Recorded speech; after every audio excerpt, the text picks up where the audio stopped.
Mumbai is India's most iconic metropolitan city, a place where millions arrive carrying dreams of success and survival. Long before it became the financial and commercial capital of the country, Mumbai was known as Bombay. The journey from Bombay to Mumbai is filled with dramatic political shifts, colonial ambitions, and geographical transformations. What many people do not realize is that this global city once changed hands as a wedding dowry between European monarchs. Over centuries, Mumbai witnessed constant reinvention, evolving from scattered islands into a unified urban powerhouse that now defines modern India. The Mumbai we recognize today was not always a single landmass. Originally, it was an archipelago of 7 islands known as the Archipelago of 7 Islands. These islands were Colaba, Little Colaba, Bombay, Mazgan, Parel, Worli, and Mahim.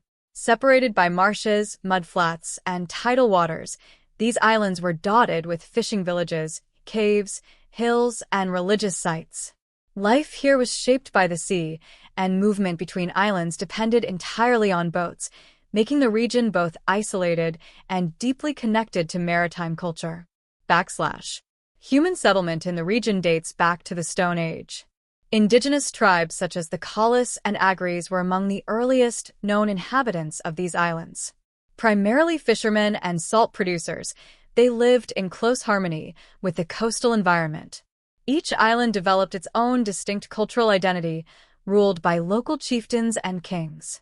Despite geographical separation, trade and social exchange continued between the islands, laying the earliest foundations of community life in what would eventually become Mumbai. From the 3rd century BCE to the 14th century CE, these islands were ruled by several powerful Indian dynasties. The Mauryan Empire under Emperor Ashoka was among the earliest rulers. After the Mauryan decline, dynasties such as the Satavahanas, Abhiras, Bhakatakas, Kalachuris, Chalukyas, Rashtrakutas, Silaharas, and Cholas ruled at different times. These rulers contributed to the region's cultural and religious development, building temples, caves, and trade networks that linked the islands to the wider Indian subcontinent. In 1348, the Delhi Sultanate captured the islands, ending centuries of Hindu rule. Later, control shifted to the Gujarat Sultanate after its founder, Zafar Khan, declared independence in 1398. Under Gujarat's rule, the islands gained strategic importance due to their coastal location. However, constant conflicts with neighboring powers weakened Gujarat's grip. This instability created an opportunity for European colonial powers, who were rapidly expanding their maritime trade networks across the Indian Ocean. The Portuguese arrived in Indian waters after Vasco da Gama reached Calicut in 1498.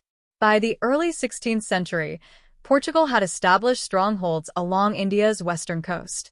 In 1508, Portuguese Viceroy Francisco de Almeida visited the Bombay Islands and admired their natural harbor. He named the region Bombahia, meaning Good Bay. Over time, the Portuguese gradually increased their influence and, in 1534, formally took control of Bombay under the Treaty of Bassein. Portuguese rule lasted for over a century.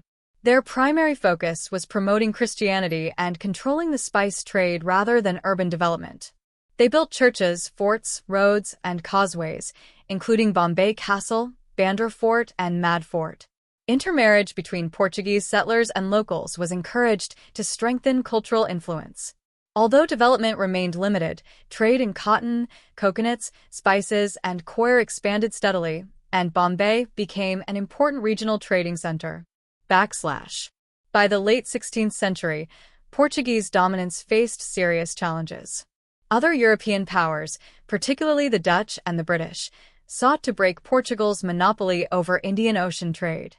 In 1612, the British East India Company defeated the Portuguese in the Battle of Swally near Surat. This marked the first major European defeat of Portugal in India and severely damaged Portuguese credibility, allowing the British to secure trading rights across several Indian ports. Recognizing Bombay's strategic value, the British sought direct control. A diplomatic opportunity emerged through marriage.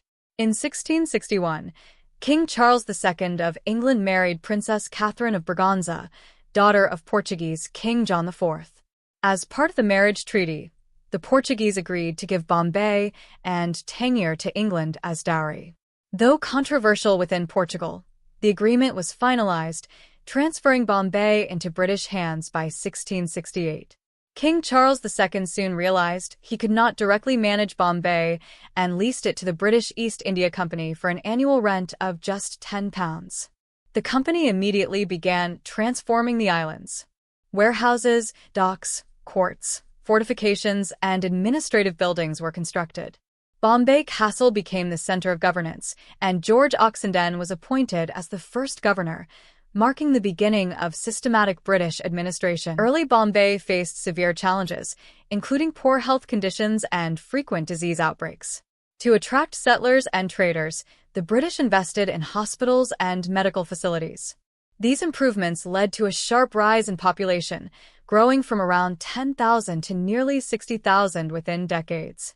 As trade expanded, Bombay gradually replaced Surat as the British East India Company's primary Western trading hub. By the 18th century, Bombay's strategic importance had increased significantly. To protect trade routes from pirates and regional naval threats, the British strengthened coastal defenses. The city's political and commercial importance grew so rapidly that the East India Company shifted its headquarters from Surat to Bombay. This move firmly established Bombay as the nerve center of British power on India's western coast. One of the most transformative projects began in 1782 under Governor William Hornby. The Seven Islands created administrative and logistical difficulties, especially during floods and storms. Hornby initiated the massive land reclamation project to connect the islands through causeways and reclaimed land. Known as the Hornby-Vellard Project, it continued for over 6 decades and was completed in 1845, permanently reshaping Bombay's geography. Once the islands were unified, industrial development accelerated. Factories and warehouses multiplied, storing raw materials for export to Britain and distributing finished goods across India. To meet labor demands, workers migrated from across the country, rapidly increasing the population. Bombay soon rivaled Calcutta in economic importance and was on its way to becoming British India's financial capital. Infrastructure development followed industrial growth. Roads were expanded, ports modernized, and railways introduced. In 1853, India's first passenger train ran between Bombay and Thane. This railway revolutionized transportation and further strengthened Bombay's role as a trade and finance hub. By the mid-19th century, the city had become indispensable to British colonial interests. After the 1857 revolt, the British Crown dissolved the East India Company, taking direct control of India. Bombay continued to flourish under the British Raj, with iconic structures like the Victoria Terminus, Bombay High Court, and Rajabai Clock Tower being constructed. The Gateway of India was built in 1911 to commemorate King George V's visit, symbolizing imperial authority. Rapid urbanization brought new challenges, including overcrowding and health crises. In the late 19th century, the Bombay City Improvement Trust was established to address these issues. While infrastructure improved, many Indian workers were displaced to make way for elite development. Projects like Marine Drive and seawalls were completed during World War II, primarily to support military logistics rather than public welfare. By the time India gained independence in 1947, Bombay was one of the most important cities in Asia. Political tensions between linguistic groups led to the formation of Maharashtra in 1960, with Bombay as its capital. Finally, in 1995, the city was officially renamed Mumbai, reclaiming its indigenous identity. From scattered islands to a global metropolis, Mumbai's journey remains one of history's most remarkable urban transformations.